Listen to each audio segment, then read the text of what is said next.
ఒక ఆశ్రమేశ సంఘం కాదు, ఆశ్రమాశ పరిచర్య కాదు, ఇది దేవుడే జరిగిస్తున్న పరిచర్య. చెప్పండి కూడా దేవుని మహిమపరచండి. హల్లెలూయా.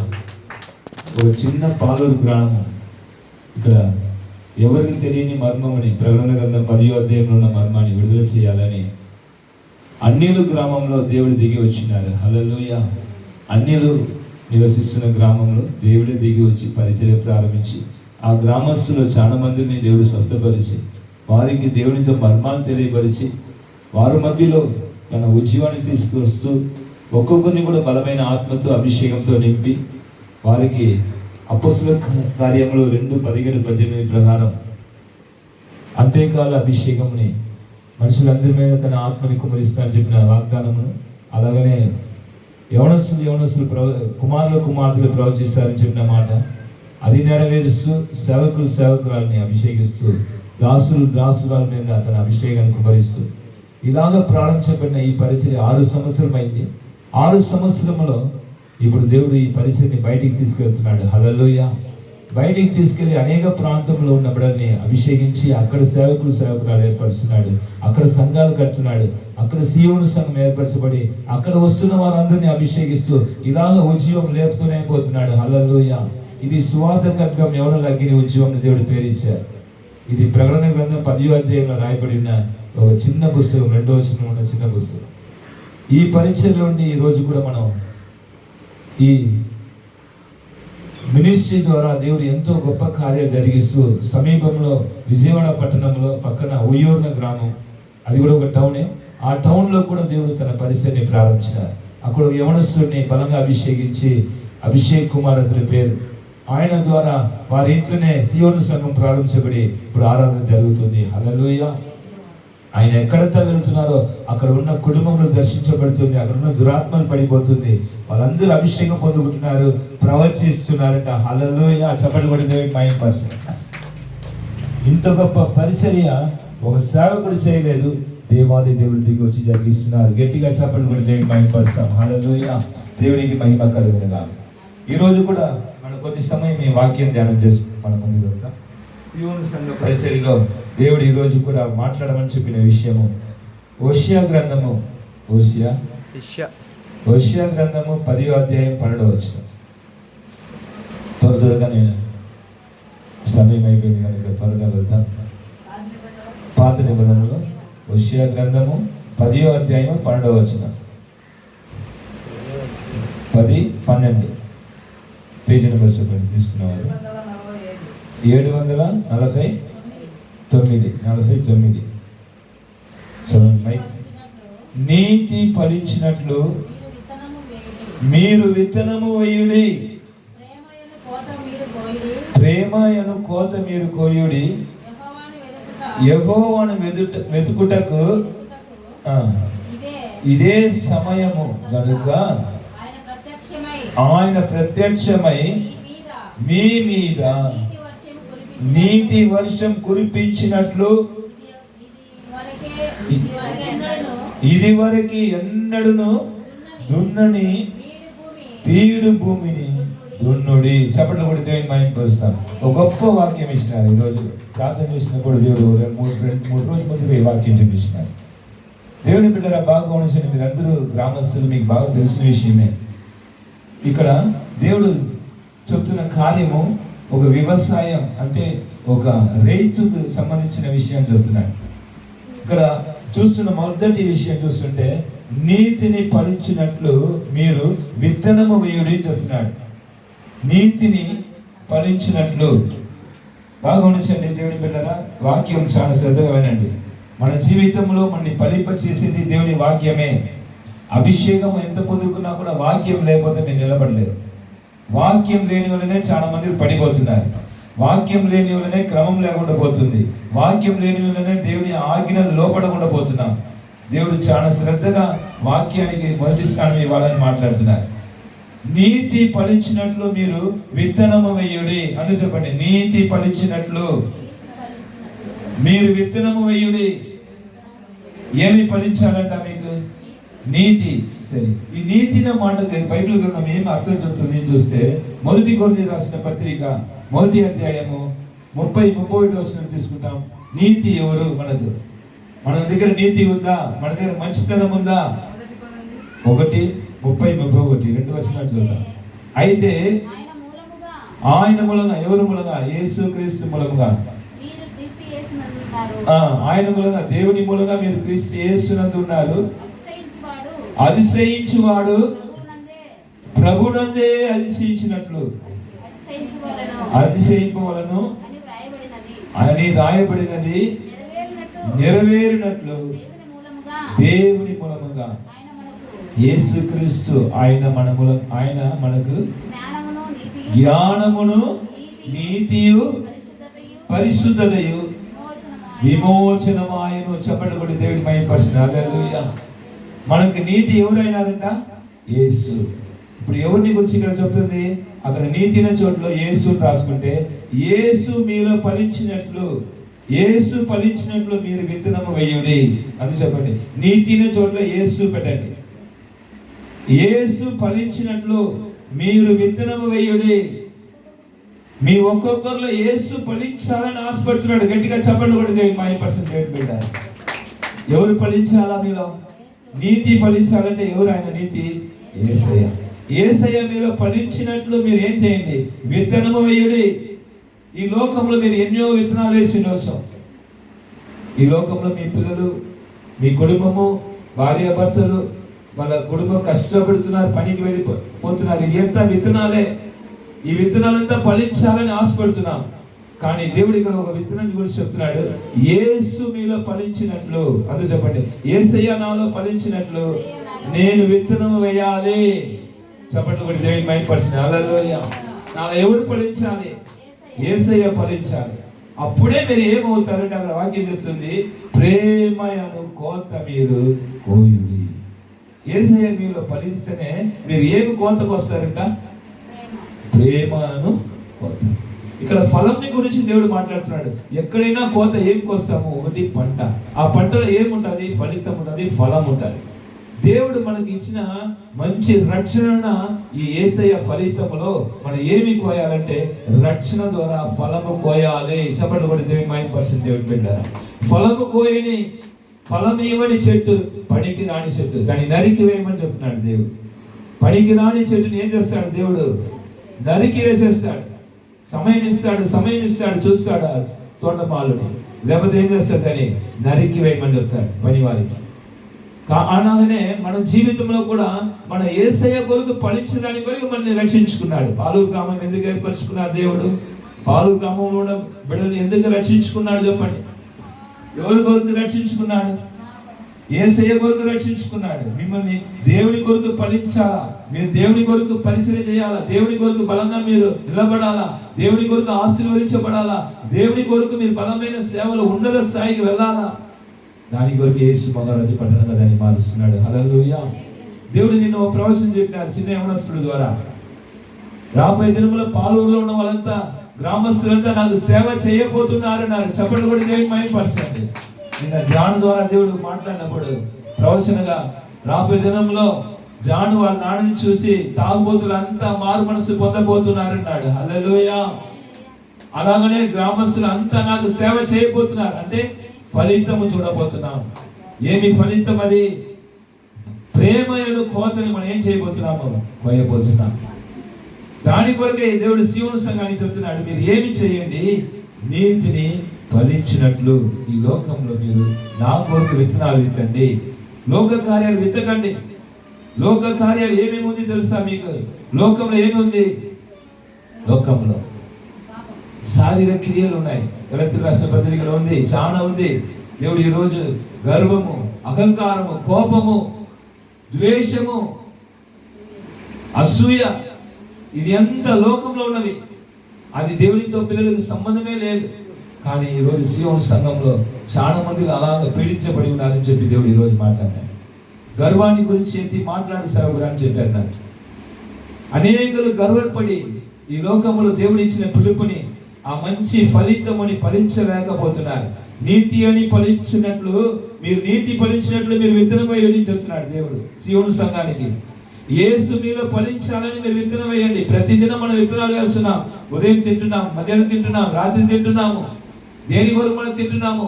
మనం ఫలించాలని. మనం తినకుండా పోతే ఏమైపోతాము చెప్పండి? మనం ఫలిస్తామా? ఒక 2 రోజులు తినకుండా ఉపవాసం ఉండి చూసి ఎట్లా ఉంటుంది? మన నేసమై పడిపోతాం. ఒక చెట్టు ఫలించాలంటే దానికి తిండి పెట్టాలా, ఒక జీవం ఫలించాలంటే దానికి చిన్న పిల్లలకు మంచి మేత పెట్టాలా, చిన్న కుమార్తెలు మంచి భోజనం పెడితే పిల్లలు బాగా పుష్టిగా బాగా బలంగా పెరుగుతారు, ఎదుగుతారు. బలం లేకపోతే ఏమైపోతారు చెప్పండి? ఫలిస్తారా? ఫలించారు. కానీ దేవుడు సీయోను సంఘం బిడ్డలకు చెప్తున్నాడు, నా కొరకు మీరు ఫలించండి. యేసు మీలో ఫలించినట్లు మీరు విత్తనం వేయుడుంటున్నాడు. మీలో యేసయ్య ఫలించాలని ఆశపడుతున్నాడు. యేసయ్య కొరకు మీరు బలంగా ఆశీర్వదించబడాలని ఆశపడుతున్నాడు. సీయోను సంఘం బిడ్డలు ఊరిగా మామూలుగా ఆశామాస బిడ్డలు కాదు. మీలో దేవుడు ఫలించాలని ఆశపడుతున్నాడు. కానీ మీరు ఎంతో మంది నేటికి యేసయ్య కొరకు ఫలించాలని నమ్మకంగా నిజంగా ఉంటున్నారు. దేవుడు అడుగుతున్నాడు, ఈరోజు మీరు అనేక పోరాటములు, సమస్యలు, గొడవలు, కక్షలు, కోపములు పెట్టుకొని దేవుని కొరకు ఫలిస్తామని చెప్పి మిమ్మల్ని మోసపరుచుకొని పోతున్నారు. దేవుడు ఈరోజు చెప్తున్నాడు, గర్వముగా ఉండవల్ల ఏది కూడా ఫలించదు అంటున్నాడు. హల్లెలూయా. సాతానుతో దృష్టి, సాతానుతో సాదృశ్యం, సాతానుతో కెరియర్ దేంట్లో ఉందంటే గర్వంలో ఉంటుంది. వాడు పరలోకం నుండి ఎందుకు భూమిలోకి తోసివేయబడినాడు చెప్పండి? దేని పెట్టి తోసివేయబడినాడు? గర్వముని పెట్టే. నేటి దేవుని బిడ్డల్లో కూడా గర్వం ఉంటే దేవుడు చెప్తున్నాడు, నా సంఘంలో గర్వంగా ఉండవారు ఏ మాత్రం కూడా ఫలించరు. నీ ఉదయం మాట్లాడినాడు. మొదటిగా నన్ను గణపరచకుండా పోతుంటే, నాకు మొదటి స్థానం ఇవ్వకుండా పోతుంటే, నా ఆరాధనకు ఆదివారం ఆరాధన రాకుండా పోతే ఏ ఆశీర్వాదం ఉండదు. దేవుడు కోపంగా మాట్లాడారు. నేను చేసిన ప్రార్థన ఒకే ప్రార్థన చేసిన, ప్రభు ఈరోజు బల్ల అందరూ వచ్చి బల్ల పొందుకోలేసేయాలి. దేవుడు నాతో కోపంగా మాట్లాడారు. ఎంతకాలం నువ్వు ఇట్లా బతిమలాడుతుండవు? ఎంతకాలం నువ్వు ఒక్కొక్కరు వెనకాల పోయి వాళ్ళని రమ్మని పిలుస్తూ ఉంటావు? ఆదివారం అయితే మందిరానికి రావాలని క్రమం తెలీదా? ఆజ్ఞ లేదా? 6 సంవత్సరంగా జరిగిస్తున్న పరిచర్య కదా నేను. ఇక వారికి ఇంకా ఎలాగ ఇట్లా పోతా ఉంటావు నువ్వు అంటున్నావు. కోపంగా మాట్లాడినా. దేవునికి మహిమ కలుగును గాక. హల్లెలూయా. నా బిడ్డలు ఫలించాలని దేవుడు ఆశపడుతున్నాడు. నా సంఘం ఫలించాలని దేవుడు ఆశపడుతున్నాడు. ఇది యేసయ్య సంఘం కనుక ఇది ఎవరు కూడా పడిపోకూడదు, ఎవరు కూడా వెనకపడి ఫలించకుండా ఉండకూడదు. దేవుడు ఆశపడుతున్నాడు కనుక ఈరోజు చెప్తున్నాడు, మన యేసయ్య కొంత ఫలించే ఫలంగా ఉండాలి. ఇక కింద ఒక మాట ఉంది, దాంట్లో అదే వచ్చిన చదవండి. యెహోవాని వెతుకుటకు ఇదే సమయము కనుక. అదే చెప్పండి. ఇక యెహోవాని వెతకడానికి సమయం ఇక ఉండదు. శ్రమల కాలం స్టార్ట్ అయిపోతుంది. అక్కడ గొప్ప ప్రవచనం ఉంది ఈ మాటలో. యెహోవాని వెతుకుటకు 10-12 చదవండి. ప్రేమయను కోత మీరు కొయ్యుడి, యెహోవాని వెతుకుటకు ఇదే సమయము కనుక ఆయన ప్రత్యక్షమై మీ మీద నీతి వర్షము కురిపించినట్లు ఇది వరకు ఎన్నడూ దున్నని బీడు భూమిని దున్నుడి. అంటే పరిచర్య గురించి మాట్లాడుతున్నాడు. మీరు ఫలించాలా, తర్వాత మీ మీద ప్రత్యక్షమైపోతున్న దేవుడు ఆయన దిగి రాబోతున్నాడు. సీయోను సంఘానికి పరిశుద్ధ పుస్తకం చేతిలో పెట్టుకుని దేవుడు దిగి వచ్చి ఈ లోకం అంతటికి ఆయన పరిశుద్ధ పుస్తకం విడుదల చేయబోతున్నాడు. అప్పుడు ఆయన నీతిని వర్షం కురిపించినప్పుడు మీరు ఇంతవరకు ఎన్నడూ దున్నని భూమిని మీరు దున్నబోతున్నారు. హల్లెలూయా. అప్పుడు ఆ దున్నని భూమిగా మీరు కూడా ఉంటే ఏమి లాభం? మనము కూడా దున్నని భూమిగా ఉంటే ఈరోజు దున్నబడిన భూమిగా ఉంటున్నాము. కానీ ఇంకా కూడా మొరటాటం, ఇక కూడా మొరటుతనం, ఇక కూడా మన లోపడని తత్వం, ఇక మనలో కూడా ఇక గర్వం, ఇక కోపం, ద్వేషం ఇదంతా పెంచుకొని పోతూ ఉంటే రేపు దున్నబడని పీడ భూమిగా మనం కూడా మారిపోతాం. జాగ్రత్త. దేవుని బిడ్డలారా, పిలువబడిన పిలుపుని విడిచిపోతే దేవుడు విడిచిపెడతాడు. పదే చెప్తాడు. 1, 2, 3 మార్లు, ఇప్పుడు 7 మార్లు కూడా చెప్తున్నాడు దేవుడు. కానీ ఆయన మాటకు లోపడకుండా పోతుంటే మన మీద ఏం జరుగుతుంది అంటే ఈ దున్నబడని పీడ భూమిగా మనం మారిపోతాం. అప్పుడు ఏ ఫలితం ఉండదు. మనలో ఉన్న గర్వం ద్వారా, మనకున్న అసూయ ద్వారా, నాకు అన్ని తెలుసు, నేనే మొదటిగా రక్షించబడ్డాను, నాకే అన్ని గొప్ప అని అనుకుని పడిపోయిన వాళ్ళు బైబిల్ గ్రంథంలో చాలా మంది ఉన్నారు. బైబిల్ గ్రంథంలో ఒకరు చూపించి ఒకరు ఎదురు చూపించి నేను ముగిస్తాను, సమయం లేదు కనుక తీసుకోండి. దానియేలు గ్రంథంలో ఒక రాజు ఎలా పడిపోయినాడు చూడండి. 5వ అధ్యాయం 20వ వచనంలో ఒక మాట ఉంది. దానియేలు గ్రంథం 5:20లో మనస్సుని అతిశయించి బలాత్కారం చేయుటకు అతడు హృదయం కఠినం చేసుకునగా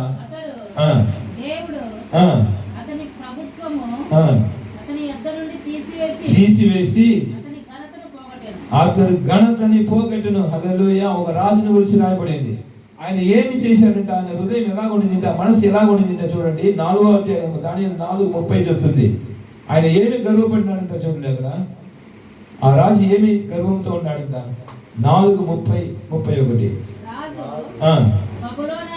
బబులోనను పట్టణం, ఈ మహా విశాల పట్టణము నా బలాధికారముతో నా ప్రభావము ఘనతను గణపరుషులకై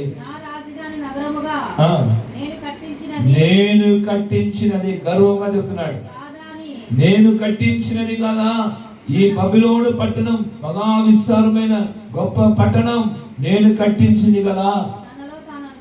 తనలో తాను గర్వపడి అనుకున్నాను. హల్లెలూయా. రాజు నోట, బాగా గమనించిన, అందరూ గమనించండి, రాజు నోట ఈ మాట ఉండగానే ఆకాశంలో ఒక శబ్దం వినపడింది.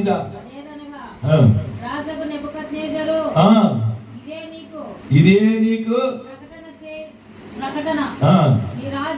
నీ రాజ్యము నీ యొద్ద నుండి తొలగిపోను. చెప్పలు కొడితే 9%. ఎంత గర్వంగా ఆయన చెప్పినాడు చూడండి. నేను కట్టిన నగరం ఇది, నేను కట్టిన పట్టణం మహా విస్తారమైన బబిలోను పట్టణం నా కొరకు నేను కట్టుకుంటే నేను చెప్పాను. గర్వంగా మాట్లాడమని అక్కడ పరలోకం ఉంది. నీ రాజ్యం తొలగింపబడుతుంది అన్నాడు.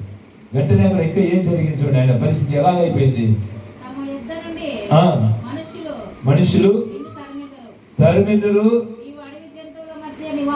నీవు అడవిల మధ్య జంతువుల మధ్యలో నివాసం చేస్తూ పశువుల గడ్డి మేసేదువు.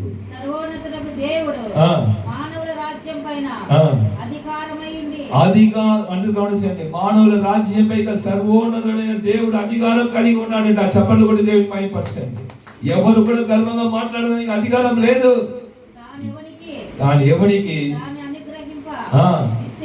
నిశ్చయించునో వానికి అనుగ్రహించును. నీ తెలుసుకునే వరకు 7 కాలములు నీకు ఇలాగ జరుగును చెప్పి దేవుడు తీర్పు ఇచ్చినాడు. హల్లెలూయా. దేవునికి ఎవరు లోపడుతున్నారో వారికి నీ రాజ్యం ఇవ్వబడును చెప్పి రాజ్యాన్ని మార్చేసినాడు దేవుడు. ఈరోజు మనకి ఇచ్చిన అభిషేకము, మనకి ఇచ్చిన పిలుపు, మనకి ఇచ్చిన గొప్ప ఆశీర్వాదముని దేవుని కొరకు మన ఫలించే వారిగా ఉంటే దేవుడు మనల్ని నిలబెట్టాడు. దాన్ని దేవునికి ఇవ్వకుండా, దేవునికి స్థానం ఇవ్వకుండా, యేసయ్యకు మొదటి స్థానం ఇవ్వకుండా నేను నా వల్లనే మనం అనుకుంటే సాతాను ఎలాగో పడిపోయిందో అలాగనే రాజు కూడా పడిపోయినాడు. నేలలో తోసివేయబడినాడు. అడవి జంతువుల మధ్యలో పోయి గడ్డి తింటూ ఉన్నాడు. వాడు 7 కాలంలో వాడికి శిక్ష పడింది. దేవుడు బిడ్డలారా బాగా గమనించారు. ఈ లోకంలో సర్వ అధికారి కలిగిన దేవుడు యేసయ్యనే. ఆయన చిత్తం లేకుండా ఏది కూడా భూమి మీద జరగదు. ఎవరు గర్వపడినా, ఎవరు గర్విష్ఠులుగా ఉన్నా, ఎవరు గర్వ మాటలు మాట్లాడినా అది దేవుడి బిడ్డలైనా సరే, అన్యులైనా సరే, ఈ రాజు అన్యుడే కానీ దేవుడు శిక్ష పడేది. ఎవరైనా కూడా తీర్పు ఉన్నది. హల్లెలూయా. చాలా జాగ్రత్తగా మనం మాట్లాడాలి. నా వల్లనే పరిచర్య, నేను వచ్చిన వల్లనే ఇలాగా, నేను ఇక్కడ ఉన్నామంటే నా దేవుడు ఇంత గొప్ప అద్భుతాలు మీకు చేస్తున్నాడు అని ఎవరు కూడా అనుకున్నదానికి లేదు. ఈ నోవయ్య పాలు రాకపోతే ఎక్కువ నోవయ్య వస్తాడు, ఎక్కువ ఇసాకయ్య వస్తాడు. దేవునికి అనేకులు ఉన్నారు. ఆయనకు ఎవరైనా ఏర్పరచుకోగల దేవుడు. ఒకసారి యేసయ్యని అందరూ స్తుతిస్తూ పోతుంటే అక్కడ యూదులు వచ్చి ఆయనని మాట్లాడుతున్నారు. ఏం మాట్లాడుతున్నారు? అందుకుదా ఏంది వీరి ద్వారా నువ్వు స్తుతి పొందుతావా, నువ్వు అంత గొప్పవాడా అని చెప్పి దేవుని అడిగినప్పుడు అక్కడ దేవుడు ఒక మాట అన్నాడు, వీళ్ళు స్తుతించకపోతే ఇక్కడ ఉన్న రాళ్ళు కూడా నన్ను స్తుతిస్తారు నాడు. చప్పట్లు కూడా దేవుడి 9%. హల్లెలూయా. రాళ్ళు స్తుతించే కాలం రాబోతుంది. పాలూరు ఉన్న బిడ్డలు మీరు అందరూ దేవుని స్తుతించాలని దేవుడు మనం ఏర్పరచుకున్నాడు. లేకపోతే అక్కడ చుట్టుపక్కల ఉన్న రాళ్ళంతా దేవుని స్తుతించబోతుంది. హల్లెలూయా. నిన్న దినములో మీరు కొండకాడ వచ్చిన వారికి మీకు తెలుసుంటారు. దేవుడు బలంగా దిగి వచ్చి సింహాసనంలో కూర్చుని ఉంటే చుట్టుపక్కల ఉన్న శక్తులంతా వచ్చి దేవుని పాదంలో పడి నమస్కరించి అయ్యా నీవే గొప్ప దేవుడు అని చెప్పి నమస్కారం పెట్టిపోయిందిట. చప్పట్లు కొట్టి యేసయ్య 9% దేవుడు. సేవకురాలకు దేవుడు దర్శనం చూపించినారు. ఉదయమే మాట్లాడినారు, నా సింహాసనం ఎదుట నా బిడ్డలను తీసుకురా సేవకుడు అన్నారు. అక్కడ వెళితే అక్కడ చుట్టుపక్కల ఉన్న దెయ్యములంతా కాలిపోతున్నదని చిన్న యవనస్తుడు చూపించినాడు. తర్వాత అక్కడ చుట్టుపక్కల ఉన్న దెయ్యములు శక్తులంతా వచ్చి వేసే పాదంలో పడి, అయ్యా మేము కాదయ్యా, నీవే దేవుడు, మా కొద్ది కాలం ముందు ఈ భూమి మీద మమ్మల్ని విడిచిపెట్టాయి అని చెప్పి బతిమలాడి వెళ్ళిపోతారు. మనం మనుషులు ఏమాత్రము, మన గర్వం ఏమాత్రము, ఎంత మాత్రం దేవుడికి ఇంకా కాలం ఇవ్వకుండా, సమయం ఇవ్వకుండా మన గర్వంతో బతుకుతాం చెప్పండి. లూకాసు వార్తలో ఒక యవనస్తులను చూస్తున్నాం. లూకాసు వార్త 15వ అధ్యాయం తీసుకోండి, 5 నిమిషాల వాక్యం ముగిస్తాను. లూకాసు వార్త 15, 16, 17 వచనంలో ఒక యవనస్తుని గురించి రాయబడింది. అతను తండ్రి దగ్గర ఉండి అన్ని ఆస్తుల్ని కొట్టుకుని పోయినాడు. తండ్రి, నీ దగ్గర ఉన్న ఆస్తులంతా నాకు పంచిపెట్టు. గర్వముతో నేను పోయి వేరే దేశం వెళ్ళి నేను మంచి వ్యాపారం చేసుకుంటాను, నీ దగ్గర ఉంటే నాకు ఏం ఫలితం లేదు, నేను పోయి ఫలిస్తానని చెప్పి వెళ్ళాడు. దూరదేశానికి వెళ్ళాడంట. దూరదేశానికి వెళ్ళి అక్కడ వ్యాపారం చేసి అన్నిని పోగొట్టుకున్నాడు. అక్కడ రాయబడింది 16, 17 వర్షం చదవండి. ఆడు అన్నిని పోగొట్టుకున్న తర్వాత పందులతో పొట్టుతో తన కడుపుని నింపుకోవడానికి ఆశపడను. ఎంత ఘోరం చూడండి. తండ్రి దగ్గర ఉన్నప్పుడు మంచి విందు భోజనము, చికెన్, మటన్, బిర్యానీ, అన్ని నాన్ వెజ్, మంచి బంగారు ఉంగరము, మంచి పట్టు వస్త్రాలు, కానీ అన్నిని తండ్రి దగ్గర ఉండి తీసుకుని ఉన్న ఆస్తులను పంచిపెట్టి చెప్పి ఆస్తులంతా తీసిపోయి దుర్వ్యాపారం చేసినాడు అని రాయబడింది. హల్లెలూయా. ముందు వచ్చిన రాయబడింది, వాడు దుర్వ్యాపారం చేసి అన్ని పోగొట్టుకున్నాడు అన్నాడు. చివరిగా వాడి పరిస్థితి ఏమైందంటే పొట్టు తినని, ఏ పొట్టు అది, పందిలు తింటున్న పొట్టు తినడానికి పోయినాడంట. హల్లెలూయా. యవనస్తులతో జీవితం, యవన కాలంలో దేవునికి లోపడకుండా, తల్లిదండ్రులకు లోపడకుండా పోయిన యవనస్తుడు అన్నిని తీసుకుపోయి లోకంలో దుర్వ్యాపారం చేసి పంది పొట్టు తినే పరిస్థితికి వెళ్ళిపోయినాడు. అక్కడ వెళ్ళిపోయిన తర్వాత వాడి పరిస్థితి చూడండి, అక్కడ రాయబడింది, అది కూడా వాడికి పెట్టేవాడు ఎవరు లేదంట. హల్లెలూయా. అచ్చి వచ్చిన చదవండి సిస్టర్, చదవండి. Thank you. అయితే బుద్ధి వచ్చినప్పుడు, అంటే ఇంతవరకు గర్వంతో ఉన్నాడు, ఇప్పుడు బుద్ధి వచ్చినప్పుడు వాడు నా తండ్రి యొద్ద ఎంతో మందికి, కూలి వాళ్ళకు అన్నము సమృద్ధిగా ఉన్నది. హల్లెలూయా. దేవునికి మహిమ కలుగుగా. మన తండ్రి దగ్గర కూలి వాళ్ళకే అంత సమృద్ధైన అన్నం ఉంది, కానీ మన తండ్రిని మహిమపరచకుండా, మన దేవుని దగ్గర పొందుకుని అభిషేకం పొందుకుని ఆరాధనకు రాకుండా, ఆదివారం అయితే తండ్రిని వచ్చి కనపరిచే వాళ్ళు ఎంతమంది ఉన్నారు సియోన్ సంఘంలో చెప్పండి. నిజంగా నేను ఈ సంవత్సరం అంతా, పోయిన 25వ సంవత్సరం అంతా నేను ఆరాధన తప్పకుండా వస్తుంది. మీకు శ్రమలు ఉండవచ్చు, పాల్గొనడానికి రావాలంటే కష్టం ఉండొచ్చు, కానీ తండ్రి మీద ఎంత ప్రేమ. ఈ కుమారుడు విడిచిపెట్టి వెళ్ళిపోయినాడు, తండ్రి దగ్గర అన్ని పొందుకున్నాడు, అభిషేకం పొందుకున్నాడు, ఆస్తి పొందుకున్నాడు, అన్ని పొందుకున్నాడు. దుర్వ్యాపారం చేసి అన్ని పోగొట్టుకున్నప్పుడు అతను ఏమి లేకుండా పోయాడు. అనేక యవన కుమారులు, కుమార్తెలు తల్లిదండ్రులకు విరోధంగా ఇలా చేసి ఎంత శాపం అయిపోయినారు. లోకంలో ఉన్నారు సాక్ష్యం. కానీ మన దేవుని బిడ్డలు ఈరోజు దేవుడు తెలియపరుస్తున్నాడు, సియోను సంఘం ఆశ్రమాస సంఘం కాదు, నీకు ఇవ్వబడిన గొప్ప బహుమానం ఉన్నది. హల్లెలూయా. నువ్వు ఎంత మాత్రం కూడా బయటికి వెళితే ఈ పంది పొట్టుగా తింటావు. బయటికి వెళ్ళి సొంత ఆలోచన ప్రకారం నువ్వు గర్వముతో వెళితే నీకు పంది పొట్టే. తర్వాత ఎంతైనా నువ్వు తిరిగి తండ్రి దగ్గర రావాల్సిందే తండ్రి దగ్గరికి. వాడు తిరిగి వస్తున్నాడు. ఎక్కడ వస్తున్నాడు చదవండి.